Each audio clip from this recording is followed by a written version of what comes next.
Hello, everyone, and welcome back to episode 17 of the All Blue podcast. I am finally back with a slightly bigger tan with Kai and Hrvoje. How are you doing, Kai? I'm doing well. I'm glad that means that you clearly watched the last episode. Yeah, it was a good episode to watch, and I'm glad to finally listen to something that I wasn't a part of. How are you doing, Hrvoje, our three-time TC champion? The TC Merchant, I'm doing well. Also built up a little bit of tan over the summer.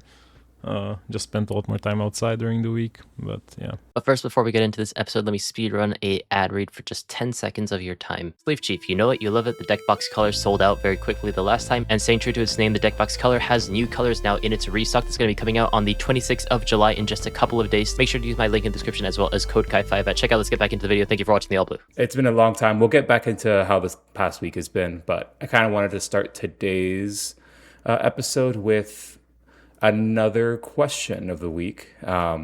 This one is from Tanjo in the iKailaKai Discord, so definitely check that out if you want to ask a next question for the next episode of the All Blue. But Tanjo asks, which leader formed you the most in the game? Whether that is content-wise, your skill expression and development, or just your success in the game. Those are all like different ways that the game has kind of developed people throughout. But I kind of wanted to hear from Kai first about during your formative stages in One Piece, which decks and which leaders kind of helped you grow as a player. Okay, I think I probably have two decks that come to mind. The first one is Green Kid. It's just the first deck that I played, and the main reason why I started playing the deck was just because I opened up one box and I got an 8-cost Kid alt art from that, and I was like, I guess I'm building around this card, and it was a very good card to build around. But I think, moreover, just the deck was very good to learn the fundamentals of the game. It was a very simple, pure One Piece card game deck at the time, and it was very helpful. I'm glad that I started with playing that deck by pure chance over a deck like Red Zoro or Blue Doflamingo, because those felt a little bit still One Piecey, but different from the way that I actually enjoy playing the game. Then, at least for content, the thing that has really helped me grow the most was Blue Black Rebecca. I played a lot of that when that first came out in OP04. And it was part of the reason why I was able to start making content and connections. I made like a small free guide on that way back when in the day. And that's how I met a lot of NA people, like Cross AI and stuff. Was a big Blue Black Rebecca player, and he reached out to me. And, from there I met you and Hrvoje and everything. And it really just snowballed there. So I feel like I owe everything to Blue Black Rebecca as a content creator.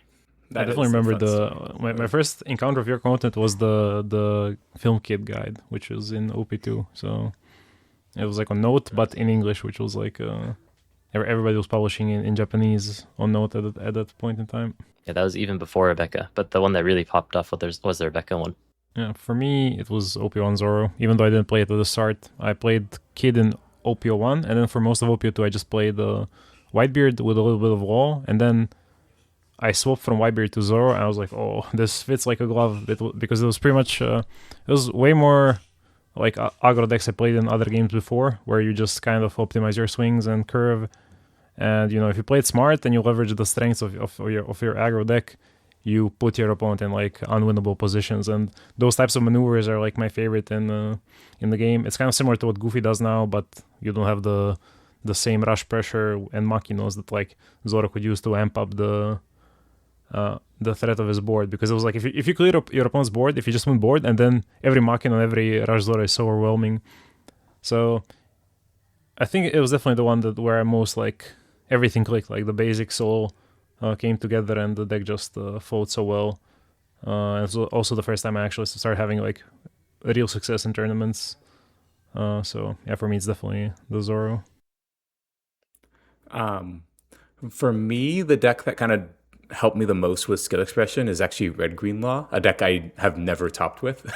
I played a lot of like gimmicky decks during the first couple years of One Piece, and I kind of forced myself to learn Red Green Law on the side, mostly just because I felt like there were a lot of skills that I needed to learn when learning that deck that I didn't get from playing anything else. So I spent a lot of my time trying to get good at that deck, just to kind of understand both how when I play against it, but also maybe some of those skills could hopefully transfer, and they end up doing pretty well to other decks that I end up playing. So in terms of like getting better at the game, I think Red Green Law was definitely number one. As for my success, I think it probably is Blue Doflamingo. Obviously, my highest high was with Yellow NL, but for me, like Blue Doflamingo was the deck that I felt like I was playing like very well in that format. Obviously, there were people that were dominating just as well, but that was the deck I felt like I could learn, or I was playing at a relatively high level, and it definitely showed throughout a bunch of regionals and nationals. So that was the deck I definitely missed playing the most at the very least. Yeah, just to clarify for any viewers who might have not played at the time, he means the OP9 and OP8.5 and OP9, not the OP1 way back. Oh yeah, definitely the format itself. But OP1 leader, of course, but after the stars, after I got that insane buff, it was like if you're playing any deck and you sit down across Yonas and against his Blue Doff, you're like, oh man, I better hope he doesn't just open the nuts, because then I die. Because I'm pretty sure you were also joking yourself about just swinging 7k a lot and winning, but you know, that deck took quite a lot of skill to pilot optimally, and yeah, probably the scariest player in the format. Appreciate on it. Dofi. Maybe Enrico actually, but there were a few dominant players, but in NA, yeah, I think dodging Jonas was the play. Yeah, I mean, and speaking of just swinging sevens, right before we started the call, you told us that Green Blue Luffy is just swinging 5s and 6s, and you know, you just came off of 3 Treasure Cup wins, so you gave us a shrug, like that is just what it is. But you know, you want to tell us a little bit more about your run? You know, anything from the deck to bringing the deck, or like any fun things that happened throughout the days? I mean, there were a few. Like, honestly, I always say there's some luck in lining up an event win, like a singular event win. Like having 3 sort of in a row is even more luck than I thought was realistic in TCGs. It's not like a true back-to-back-to-back, because there were 2 regionals between the second and third Treasure Cup, but I went 7-3 in both. So it was like 3 weekends in a row, but it wasn't like strictly 3 tournaments in a row. And one of those regionals I just played so poorly, and yeah, I don't know, I should have topped that one, but I just played so bad in the first one. And the second one, I got like elite NL bracket, like 3 really good NL players in Luca, Islum, and Matteo Rimadini, and they whooped me. Like, okay, to be fair, it was somewhat close games. Against Luca, probably the closest one, but yeah, not a true back-to-back-to-back. But what the deck does is relatively simple. Like, you just attack 5, 6s, chip away at your opponent's hand. When they overcommit to defending life, you kill their board, and you just leverage to have the maximum number of those swings which threaten their leader. And yeah, I mean, in a base sense, it's a very simple leader to play, but actually, you know, playing every game correct, when you do that, it feels very satisfying. Especially like when things don't go according to plan, because as satisfying as the wins themselves are, I think the most, like, what sticks with me are the games in those tournaments where I would like win the game and I'd be like, whew, and people would come around me like, how did you win that game? And I would be thinking to myself, yeah, how did I win that game? Like, that game was insane. Like against Dofi not Dofi.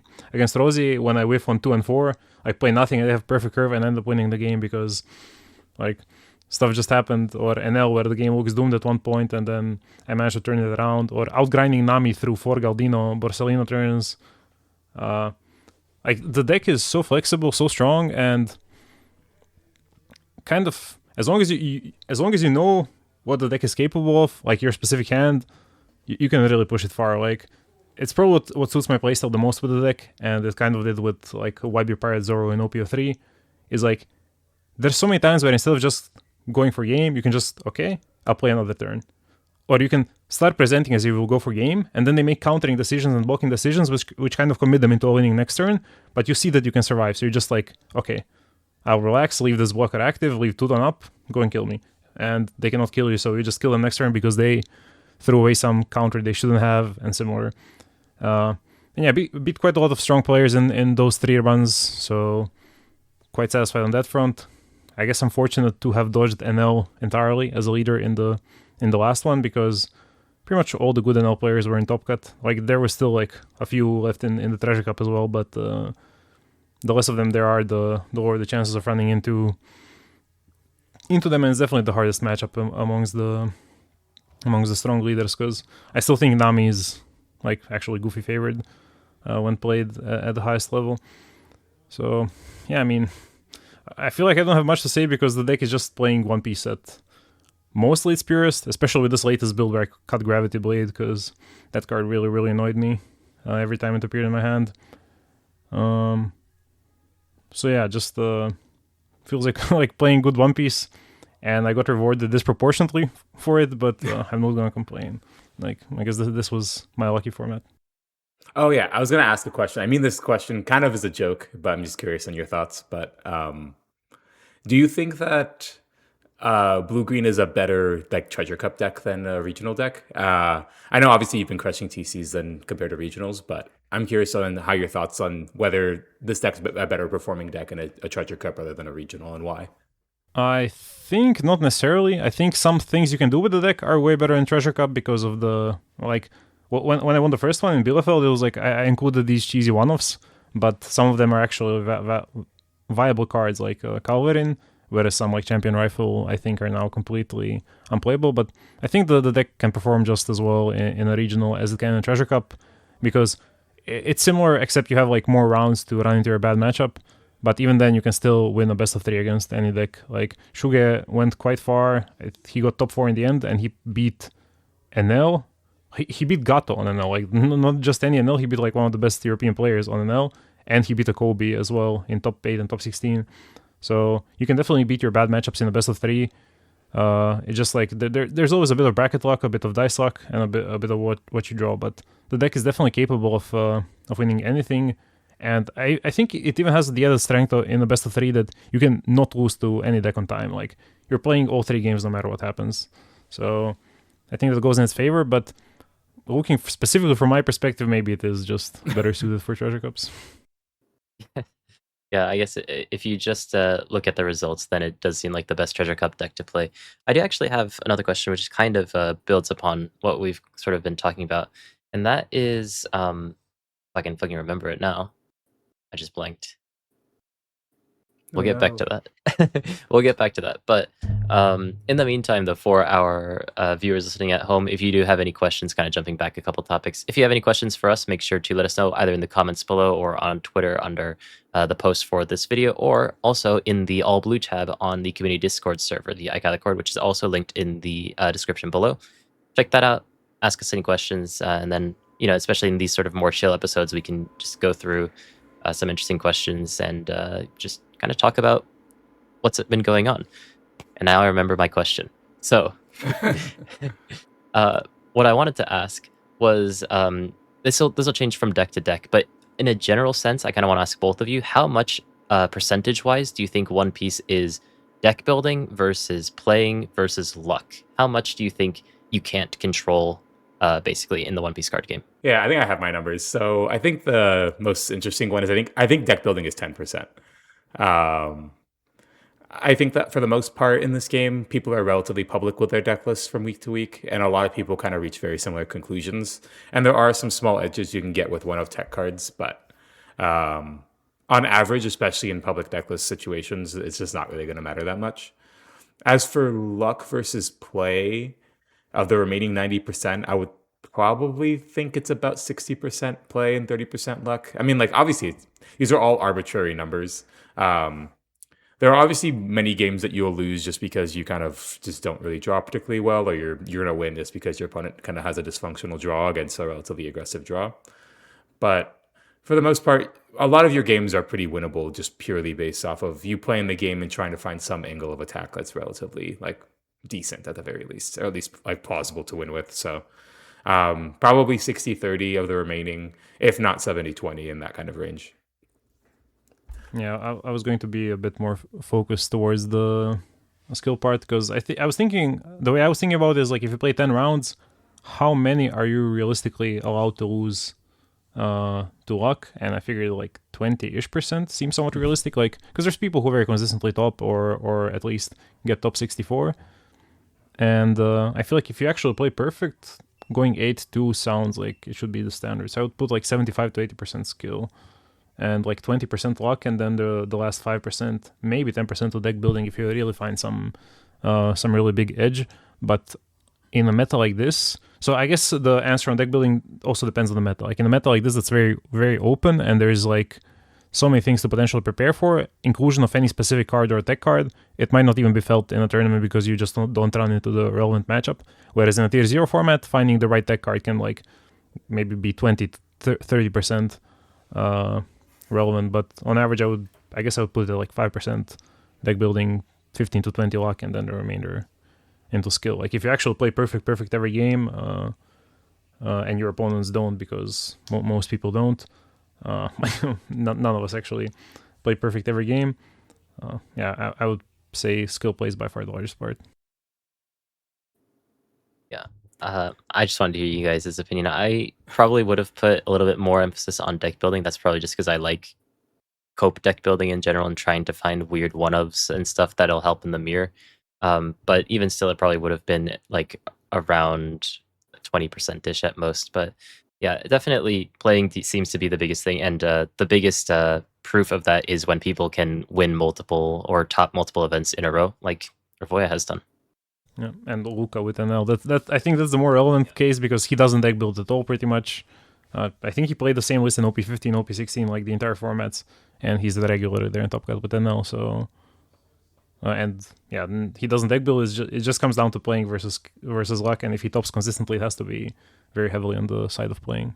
Because I still I still put some percentage in deck building every time because I try to find something that will give me an edge. Yeah, I think for a player like me, I'm always because I mean, this just means I should practice more, of course, but because I don't always have the time to practice, or I sometimes just accept that I'm going to make mistakes, I try to find weird niche edges in deck building, just small things that can help me get that slight percentage increase, kind of similar to what Jackson does, who we had on last week, who puts in these weird one-ofs that can occasionally come up in some scenarios, and if it even helps by like 1%, then I'll take that 1%. I do think that like a lot of like deck building edges are substantial, especially in like bigger tournaments. And in one particular tournament, like spending extra time on deck building is going to be very, very useful. I just think the returns on your time on it are just like lower on average compared to just focusing on gameplay for the most part. Like focusing your gameplay, no matter what, even if it doesn't like pan out like luck wise for that tournament, is just going to give you like very high dividends throughout the rest of your One Piece career. So whenever you kind of like polish those, even if it's just like a small thing in the current format, I think it's always a net positive. Actually, weirdly, we can kind of wrap back to the very first question talking about decks that helped you like really get better at the game. And I think that I put a ton of emphasis on deck building until EMA came out, where I just literally wasn't able to basically do that because it gave me a start deck to play with. And because EMA, I just had to grind the deck and get better at it and just learn how to play better with the cards that were already given to me. I think that was a very therapeutic experience for me back in OP13 when that deck came out, to understand the emphasis and importance of like actually playing the game. I would say that's like the most common misconception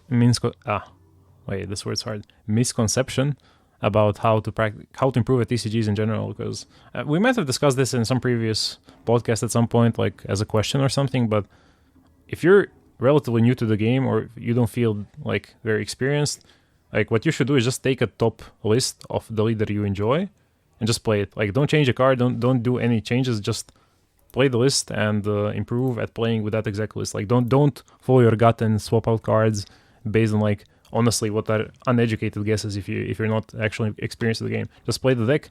I know there's some stigma about net decking, but just ignore that. Just play to improve and to learn to play the deck the best you can, and then take it to a tournament. Like once you have the experience to change stuff, to understand why you're making decisions in deck building, then go ahead. But like that's probably the biggest mistake people have. They just take a topping list and they're like, oh, I'm gonna fiddle with these ratios because these feel right to me. But realistically, somebody who topped with the deck probably has way more time and thought put into each card choice than you do just picking up the deck.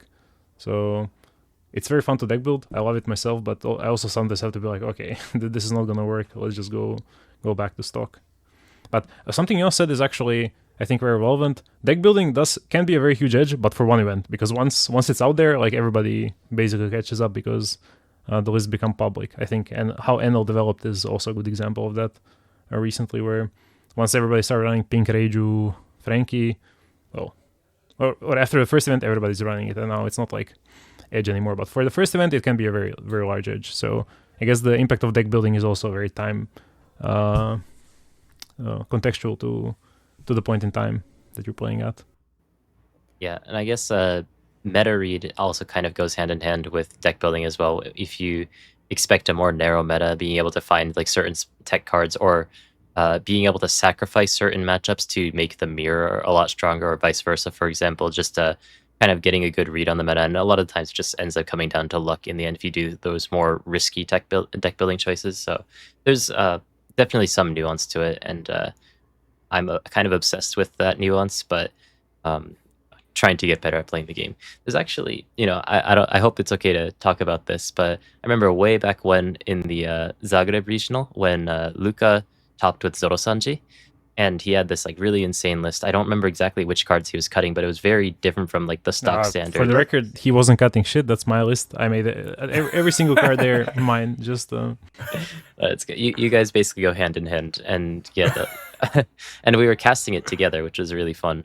But yeah, when Luka topped with Hrvoje's list, my apologies.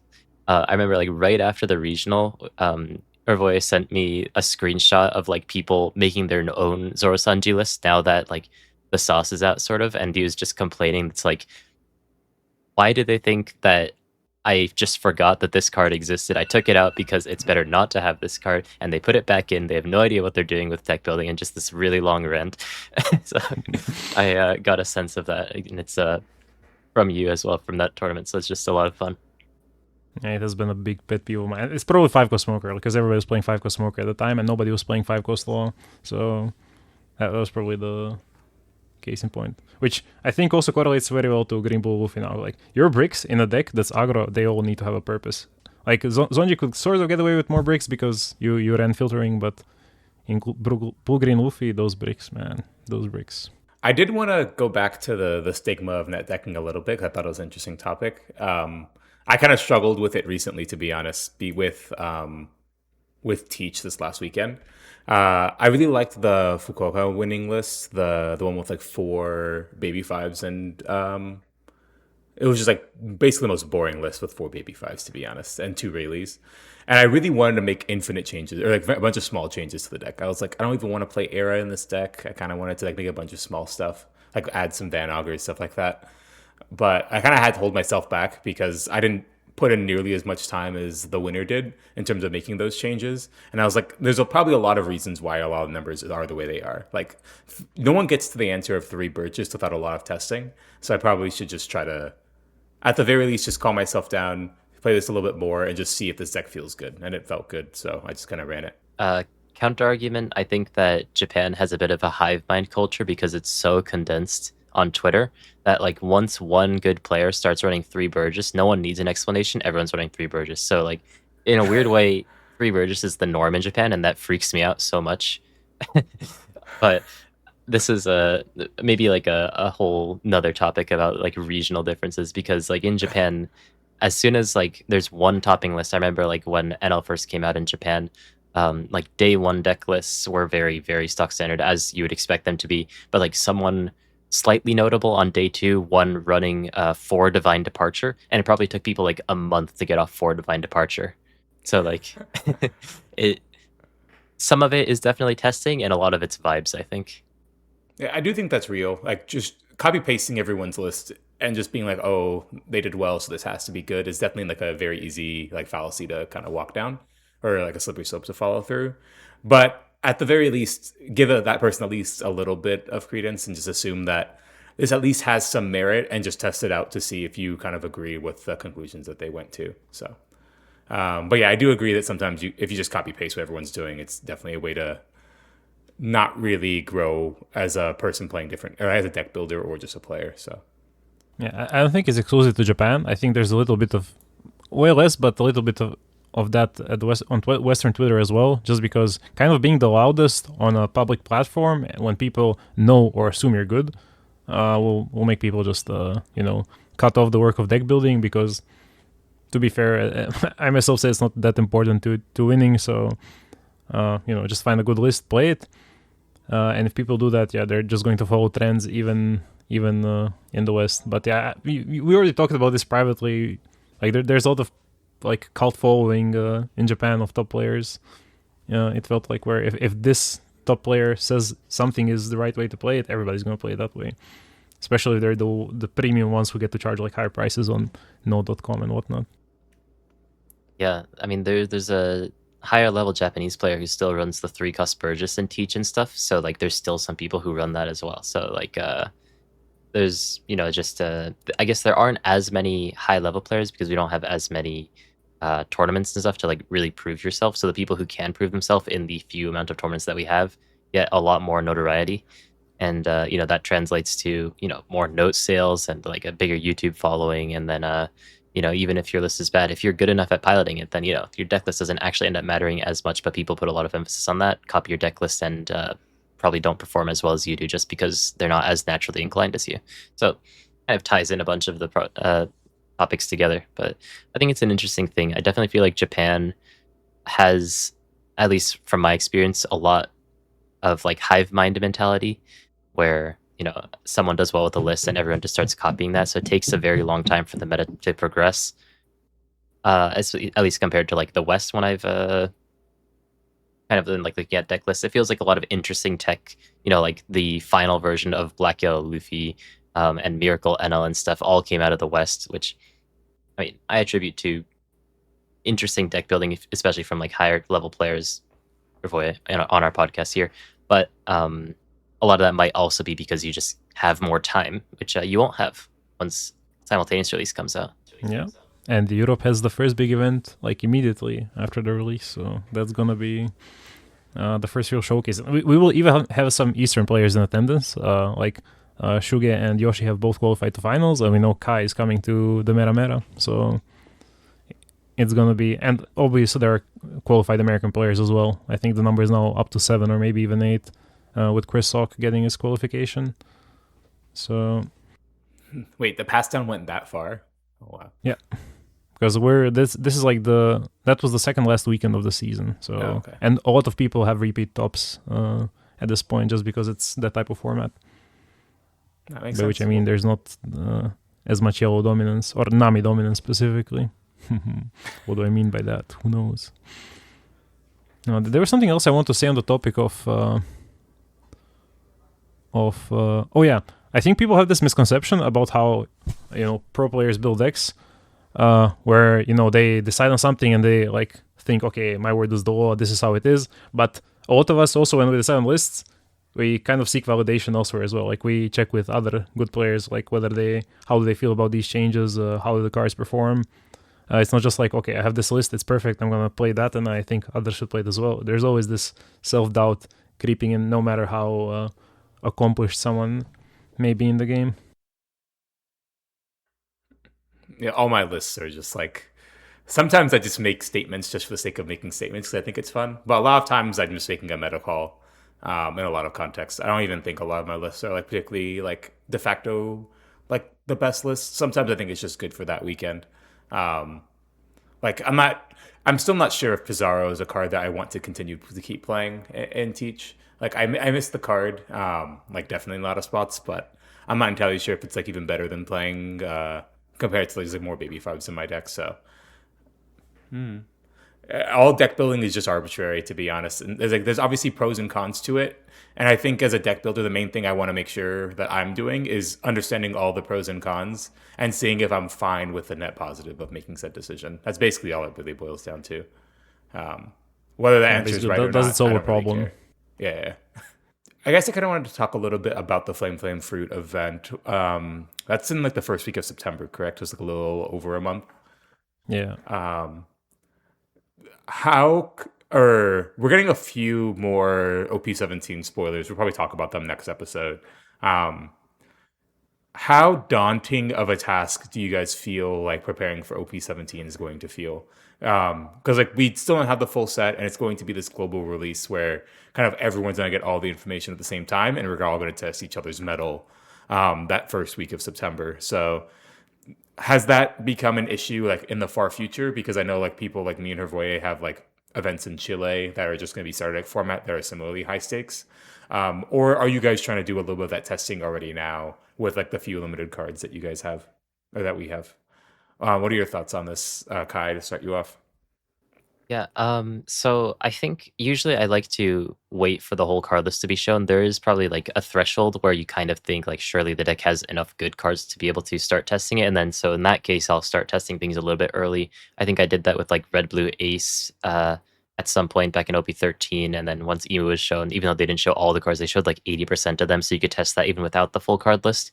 But Japan, this is kind of like we do this every time, where the card list is shown, and usually they'll hide maybe like 30-ish% of the cards until the actual like full reveal.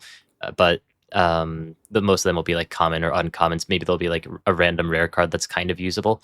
But people sort of get the idea ahead of time, and most of the time you're just trying to figure out like how does it interact with the old meta, because it's not always just what's the best deck, but if specifically the quote-unquote best deck ends up randomly losing to what's currently the best deck, then isn't actually the best deck. So the main thing right now, one of the scary things is that the start deck format is going on right now. So first of all, it's figuring out what's best in the start deck format, ST31 through ST36, and then how are you going to add to that once these new cards are coming out, thinking about small things like how is Shanks going to interact with Mihawk or Red Green Luffy, and kind of building upon from there. So, I mean, it's daunting for sure, and I'm trying to kind of prepare bit by bit, but there's only so much we can do with the cards that we've seen so far.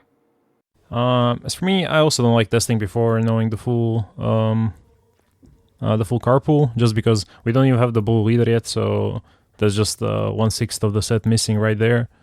But also, when you don't have, like, every new spoiler tends to reveal some insane tool that the deck didn't have yet, and now it has, so there's so many problems that can be fixed by just showing a single new card.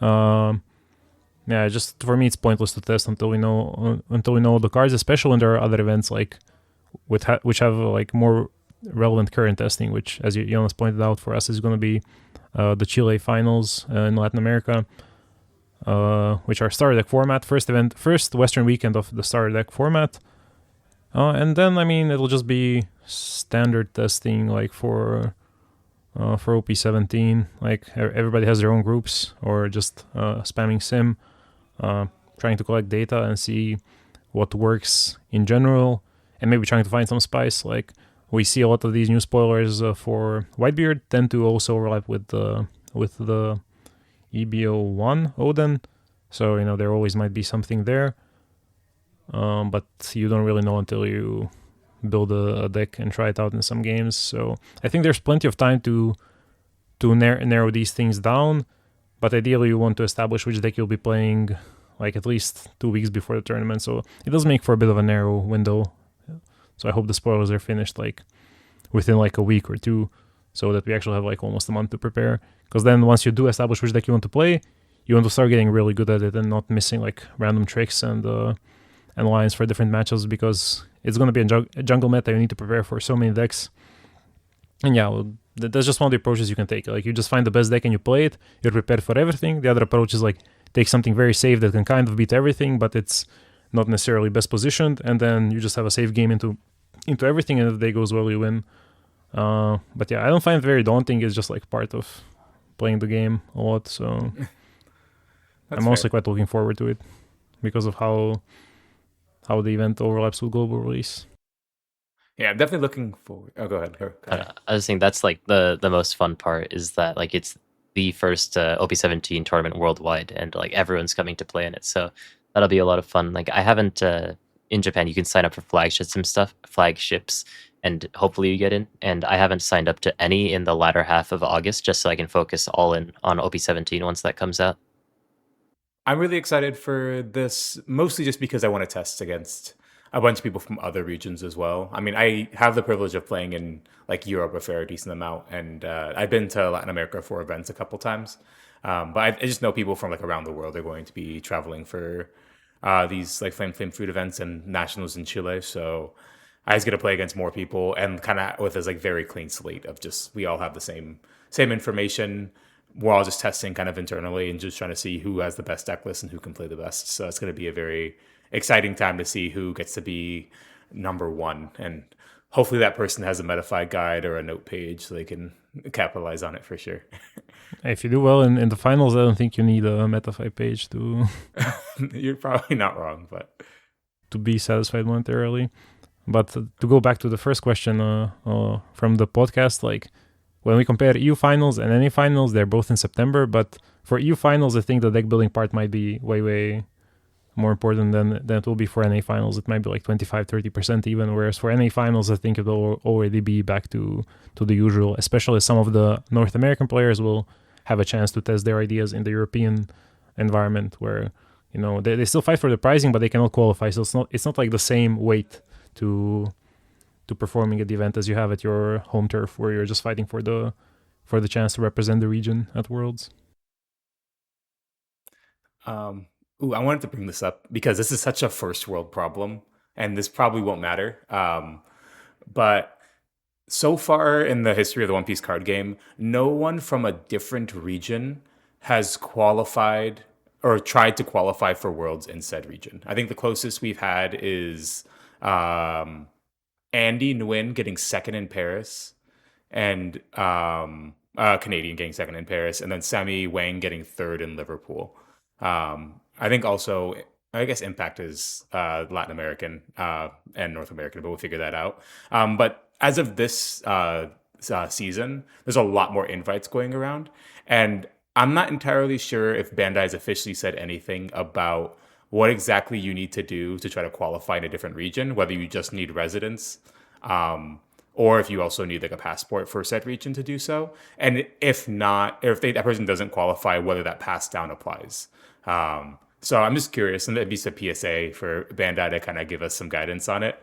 But I've seen a lot of people on Twitter just be like looking for NA wife or looking for EU wife, trying to get an invite in some other regions. So to be fair, I don't think Bandai wants to encourage that kind of non-factor for 99% of people, but I think this might be the season where it's the most likely for it to happen. I don't know if you guys have put any thought into it or if it's something just to bring up, but yeah, maybe it's not a good thing to incentivize people to try to steal invites from other regions.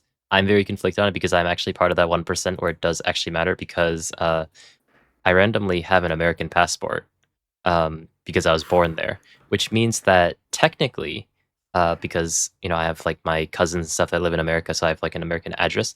Theoretically, I should be able to qualify for Worlds as an American. I don't know if I want to, though. I feel like that would be that would probably be controversial. But no, if you go LCQ into finals and you qualify, you go for sure. Well, that's twice the work. yeah, it's just one of those things that I've had for 25 years and just never used, basically. So if it comes in handy in that way, it'd be very interesting. But yeah, I think in general, though, just regardless of the whole qualification system, just being able to play with people from a bunch of regions, as everyone's converging for this massive event, I think it's just going to be really, really cool. Obviously, in Utrecht, we're all going to meet up and probably have our first IRL, at least official IRL, the All Blue episode. We had that one in Japan before we were actually called the All Blue, and I think that we're all going to meet up maybe in Dallas as well. So we could have a part 1, part 2 for early meta and established meta. That would be a lot of fun. Yeah, we'll talk about Hrvoje's Flame Fruit win pretty quickly in Utrecht. No, yeah, it's basic. Oh, it's not Swiss only, actually. It has effect basically top cut, but 45-minute best of 3 top cut. So Agora decks are good there. Agora decks are good there. I think they announced it will be 45 minutes for the best of 3 rounds, at least in Europe, because it's all in one day. So they need to do like all 3 stages in one day. So I think it's just time constraints. That's really bad. Okay. All right, UG Luffy, so you can finish in 45 minutes, I guess. Yeah. I suspect there will be a lot of like Namis and Teaches going deep. So if you actually get into Top Cut or like into these later stages with Goofy, you should be favored, because there's going to be a bunch of yellow decks who stole people into time, and now they're like free pickings for you. But yeah, for my motivation, I will never try to qualify through another region. I just want to steal their prizing. Give me those winner cards. Yeah. Actually, it's a very Western problem. Actually, we did a little bit of Eastern slander talking about the hive mind, and the Western problem is winning on time, because that doesn't really happen in the East a lot, but I hear about it a lot in the West, just stalling time. And I believe that once it goes to time, it's not a double loss for you guys like it is in the East. Are there extra turns, or does it just go straight to like life count? There's 3 extra turns, starting with the person. Minutes. Or 5 minutes, whatever happens first. And then it reaches the same tiebreakers that you guys have, I believe. Oh, no, it's just double game loss for you guys, right? It is double game loss, but in Top Cut, yeah, we have like life count, deck count. Yeah, 4 tiebreakers, yeah. I do think that the time issues are becoming more and more commonplace with Nami and Teach being the most popular or relatively popular decks. Um, as for like solutions towards it, aside from like explicitly banning Borsalino, there really isn't much. Just because Borsalino swings are just so egregious on like the 3 extra turns. Because the first tiebreaker when you've reached overtime, like past overtime, is who has the most life wins.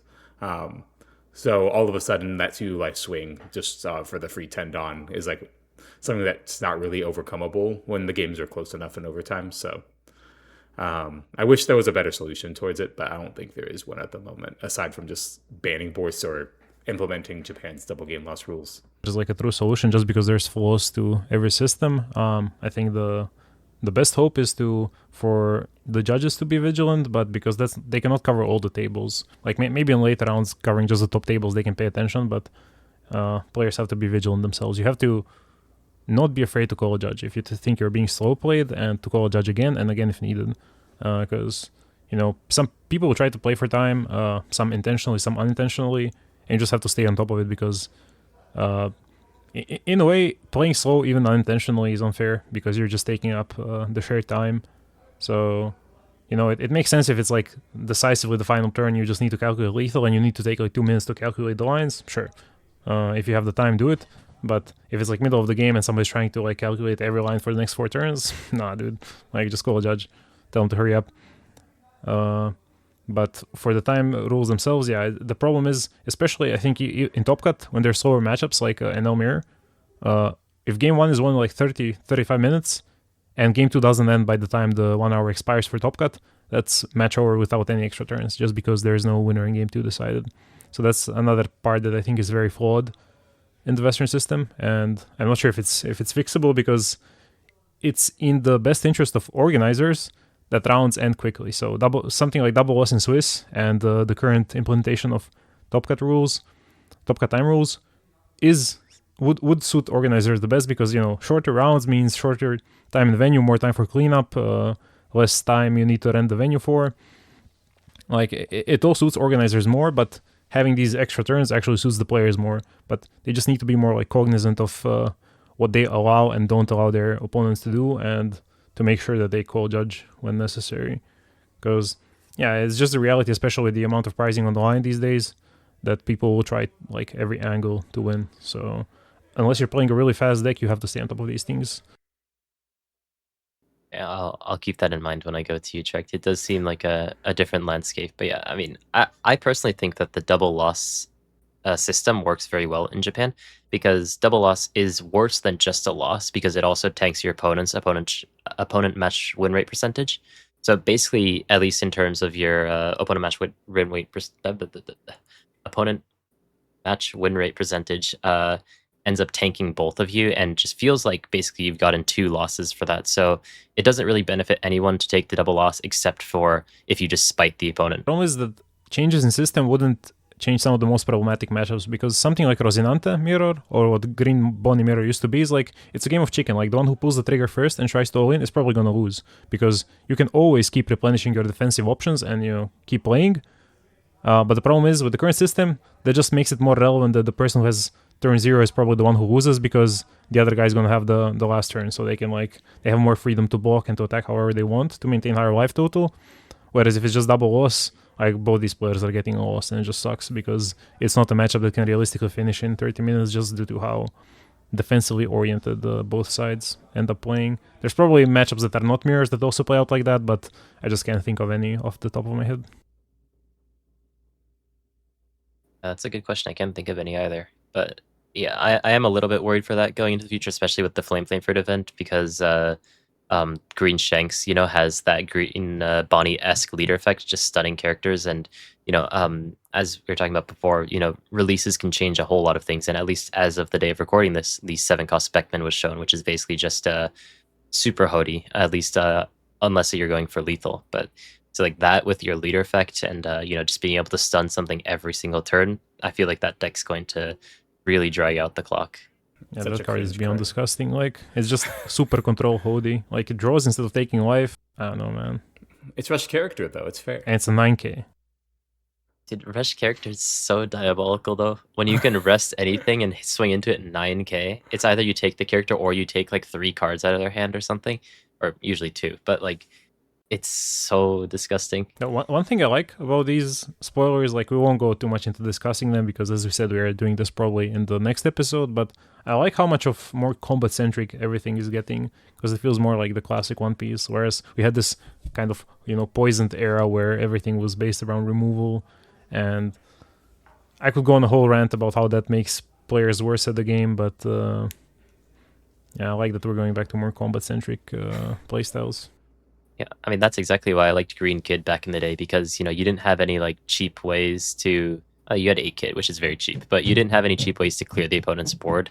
If you wanted to control the board, you had to fight for it, and that was a very, honest deck in that sense, and it was great for learning the fundamentals back in the day. And yeah, so, I mean, this meta definitely feels like it rewards fundamentals, because if you want board control, you have to fight for the board control. You've hit into leader. If they overcounter, then you can take back their characters.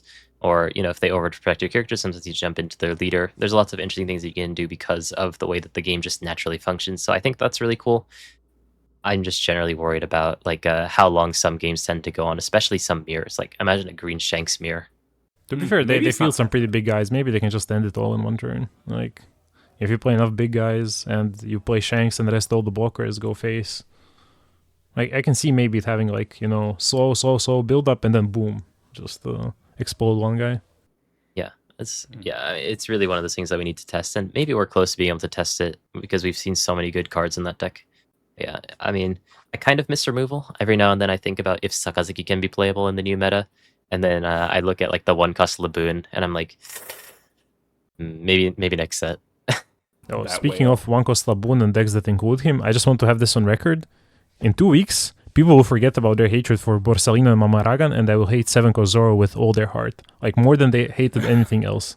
I promise you. So that's my take for today. Give it 2 weeks. Green trauma. I've already been fighting through red-green hell recently. It's been pretty rough. Yeah, red-green is not the most fun deck to be like very, very strong for sure. I saw a tweet from Noir talking about how everyone's looking forward to the worst mirror in One Piece, when referring to the red-green mirror. I haven't played it enough to call it the worst yet, but I can see inklings of it being very miserable already. That does sound pretty diabolical. At the very least, I will say I'm playing Black Yellow Teach, so I'm happy when they flip it over. But it just, like, until you get to that point, like, nothing happens. And you're just kind of sitting there waiting, and then you just win. But for most other decks, it's waiting, and then you just lose. So, dude, those 7-cost Zoro chains, I'm telling you. Give it 2 weeks and Twitter or Reddit will be very, very mad about Zoro. Especially because he's also an expensive super rare, relatively. Like, I'm not sure if he's like 10 euros or something. That's cheap, by the way, compared to Japan, because that card, since EB04 came out, shot up in price to the same price as Borsalino, which means that it's $50 per copy in Japan. So basically, that's the red Borsalino for us, same way that Galdino is the blue Borsalino. So, every deck has some crazy strong generic card, and randomly the black one, 8-cost Moria, is for some reason banned. So can't have everything. I mean, the notion of an OP06 card competing with all these cards that have been printed in 2026 is kind of ridiculous. But yeah, I agree that free Moria. Yeah, #unban Moria. Is he even that good? Yeah, probably. It has to be, no? Yeah, it has to be good. Never mind. BY has to be insane. I think just off of Helmepo alone existing, like Moria being... Actually, I don't know what he can play out nowadays that's really good. But there has to be something. You can play Galdino off of him. Play Galdino off Moria. It's like Mega Boa. This is great. Because Sakazuki just swings, so you can freeze 10 costs anyways. So you just like play Galdino Searcher and or just Galdino Blocker and draw 2, lock up something. It's crazy Boa. Yeah, this is all right. I now have a new objective. Unban Moria and have fun with Moria in the silliest ways. It's probably not powerful, but it's still great.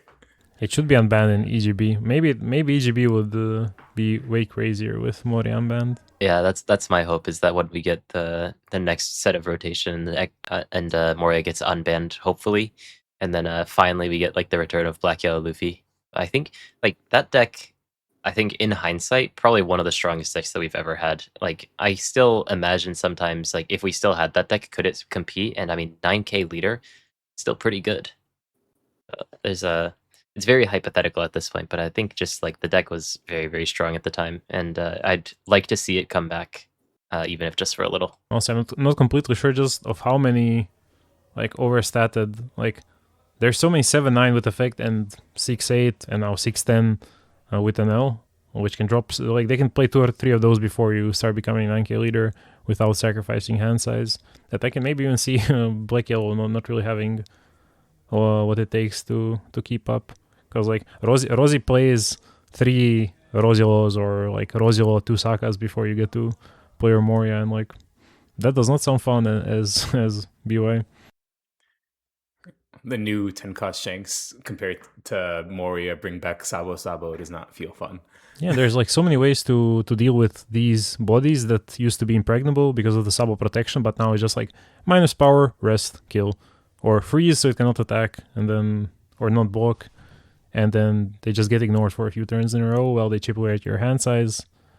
I can definitely see most of the current meta decks giving it trouble. Like obviously something like Nami would probably be weak to it, but some of these faster decks and Teach, I figure they would have to do decent. Yeah, I mean, weirdly, we've kind of started talking about like hypotheticals if a band deck could come back. Yeah. But one other deck that I have kind of been thinking about that might have a chance if it were to come back was Blue Purple Luffy if it still had 9 Mom and 8 Katakuri. I think you're nodding your head. No, it's unplayable. I'm just thinking there's like a lot of pretty good 6 cost or less characters, and healing is still pretty good. That like 9 Mom feels very nice right now. I've been like trying to find like a good 9 Mom abusing deck, but those just don't really exist. So, I mean, maybe just an extra format, you know, so you can use like Thunder Bagua or 9 cost Mihawk and whatnot. But I mean, at that point, I don't know if you really need the new cards, but I want the deck to be good someday again. I want that deck to be good again. I just don't think that 8 Kata is a card that's functional in the current meta. Despite the Purple Kata. I mean, the Purple Kata deck I think is a little bit better of a home for it, but I think within the home of UP Luffy, I think that there's too much going on in terms of aggression for you to realistically win with 8 cost Kata. And obviously Anel has every tool in the world to kill an 8k blocker. So, and conveniently ignores the lane with any character it plays, except Frankie, I guess, because he would need double vary. But yeah, I think that would be the main problem for the deck, that there's so many of these weenie reliant hyper aggro decks like Bello Betty used to be, but better than Bello Betty. And I imagine it will struggle heavily into those. But I don't know. It's probably at a point where you could remove the pair ban and the leader would not be even remotely as oppressive as it used to be. But I guess if we're going to entertain these talks, it makes more sense to talk about the EGB, because we'll actually have EGB tournaments starting this September with the finals, and then we'll get standalone EGBs later in the year. Because I saw the London tournament, it had a regional announcement, but apparently Sunday is not going to be Treasure Cup, it's going to be EGB. So it's going to be like format for big events as well. Maybe even fully replacing Treasure Cups. I'm not sure if that's their intention, but it's a possibility. And you know, there's exciting stuff in EGB with I guess mainly the leaders that can abuse the new support from Green Slash, but also 8 cost Kid is going to exist as a card. I just completely blanked on 8 cost Kid. All right, blue green be gone. Yeah, 8 cost Kid, 5 cost Law, Red Rock, Round Table. There's like a couple of pretty solid cards in the extra format that people definitely need to account for. Like, I think one of the big habits that people fall into when there's multiple different regulations in the game is that people are just going to play their standard deck, or at least like in the One Piece card game right now, because they're so similar. People are just going to play their standard deck in extra, but it's like it's just Blue Yonami, but they'll have a Red Rock or something like that. But I think at least right now it's going to be kind of similar. But once we start to get like a couple more sets, or you know, when Moria rotates, or Block 2 rotates out, yeah, and then some of those cards can come back. And I think we can get some really interesting things, and that'll be exciting to see, especially OP17, you know, with new Red Newgate support, yo, Linlin, like maybe OP02 Newgate can do something with like some of those new cards. So there's definitely some very strong effects that exist in the past disproportionately in like OP01, OP02. And I'm excited to see like how they may stack up in extra with the time to come. I will say, every time I see EGB won by NL in Japan, I'm so mad because I haven't seen Ultimortar included in a single list. Ultimortar or Blast Breath. Either of those, like, they're both great cards and nobody plays them. It pisses me off every time, so... I think Mortar is harder, to be completely honest, because I think it's hard to leave up 6 Dawn. No, that's hard. It's harder, but yeah, I do agree that the counter events are pretty nice. Yeah, no, that's actually a good point. Like I've mentioned, I didn't talk about Ultimortar, but I was talking about Blast Breath to some of my Japanese friends in extra, and they're like, "Surely not. I'm not even going to entertain it. Maybe Magellan." I was like, I don't know if Magellan's even the card here. But a lot of times they don't even try the cards. So yeah, the fun thing though, I had promise you, Blast Breath is broken and Magellan is ass. Yeah, no, I mean, some of those old cards are just really, really good, especially with some of the new sport where like those dome minuses don't actually hurt that much. Like I went to one extra grand battle in Japan in the past couple of months. You just don't get into that many because the pricing's so good. So many people apply to them. I think that like 1,500 people apply to like any one in Tokyo, for example, and there's only 32 spots. So very hard to get in.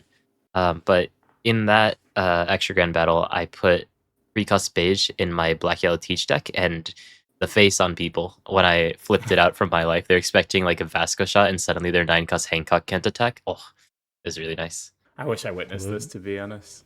That's proper dirty, not gonna lie. Yeah, and you can like put it in your life with 8-cost Teach. A lot of the times you're incentivized because you have so many triggers that can fuck up their board. You take your life first, and that's where Beige is the strongest. So like it worked really well with the deck. Now anecdotally, I applied for like 25-ish flagships or extra grand battles in the second half of August, and I got into one and waitlisted into 2. So I'm probably just not gonna go to Japan because I was hoping for more. I was like specifically targeting areas which have like lower number of applicants, where it's like 90 applicants for 30 slots or like 200 applicants for 64 slots. So like 1 in 3 odds, and I still barely got into any. So it's I don't know how Japanese players do it. It's like impossible to get into these. Yeah, that's why I'm going to Europe. It all makes sense now. And also like the next wave as well with the insane pricing, the Nami, the Robin, and the Luffy and stuff. I might have to go a little bit more. Yeah, that's already starting. That's August, I think. Oh, from August? Yeah, I mean, I think it's from August. Yeah, like that was the 8th month. Yeah. Does that mean? I decided to skip Gen Con and Oklahoma, and now I'm kind of sad. I mean, I'm not, because it's finally a break after so many weekends on the grind, but those price cards look so good, especially the Robin. Does the regional at the Utrecht finals have that pricing, or is that like different pricing? It should have it, yeah, because it's part of season 2 regional. So that's exciting. Like the pricing from what they announced, they still haven't announced the actual finals pricing, but what they have announced for supporting stuff looks so insane. Like all the leaders for the Mera, the extra grand battle, the Luffy and the Ace, was it? Yep. And we're still waiting for the third leader, I think, which is presumably Emu, because Emu was first place at Worlds.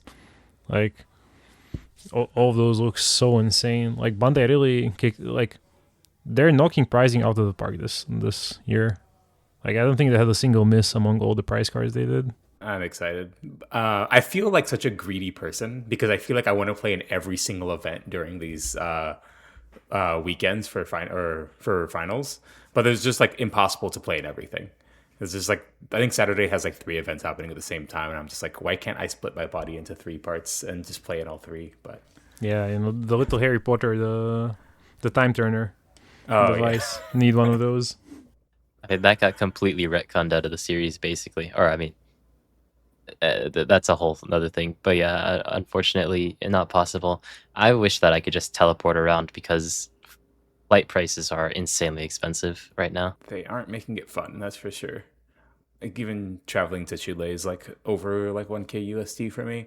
But Chile that's mostly just because Chile's farther than you expect. The Europe to Chile part is 14 hours, like just the second leg of the trip for us. 14 hours. So I'm looking forward to sleeping a lot on the plane, but I feel like that should be the longest plane ride I've been on once I get on that plane. But I mean, upside, you're going to be in Chile, which, I feel like a lot of times you have no other reason to go to Chile, at least like on normal circumstances. So I think it's really cool to be able to just go around the world and have an excuse to go there mainly. So that'll be fun for you guys. I'm mostly excited for when I'm in Dallas trying like Tex-Mex food. I heard that it's good. So I'm hoping to find some place good around that area. You won't find proper Mexican food in Dallas, but the food will be good at the very least. As long as the food's good, I want something that's disproportionately large and bigger than my stomach, and to take it home in a little box and eat it for the next week. Welcome to America. Panda Express in Dallas is, But I do think that the traveling for events has been something that I definitely take for granted. There's a lot more countries that I think I would never be going to in my life otherwise, without the fact that I get to play One Piece kind of like full time. And Chile is definitely on that list, so I definitely get to do a little bit more exploring than I would otherwise, just messing around, looking at fun, novel things around the world. So, and hopefully One Piece Middle East, once that actually becomes official, will give me even more places to visit. I want to say the current One Piece environment really, encourages and gives people opportunities to travel more, because once you do win one of these big prizes, even at the local level, you can win stuff that's like upwards of 2,000 euros. But, at the regional in Wolverhampton, 5 other creations like top the regional. Like me and another guy didn't, so we played Treasure Cup, but 5 of them got like top 32 or better. And some of them, it was like their first or second event abroad, and now they won like 5K, 10K, the one that was top 8 even more, thousands of euros. So now they're just incentivized to go and travel more and play more events. So I think that's really, really sick about the current prize environment. So we're definitely getting spoiled by how nice things are right now. Yeah, it's a great time to be a good player for sure. Well, then I guess we can start to wrap things up then. This was more of a loose episode, not really any large objective, just kind of yapping about life in, Europe, North America, and Japan, as it should be on the All Blue. And I hope that you guys enjoyed this more laid-back episode. We'll probably do it a little more often every now and then as the frequency of the All Blue starts to pick up a bit more. In any case, thank you guys so much for watching this episode of the All Blue, episode 17. And I hope to see you guys next time. Thank you. Bye-bye. See ya.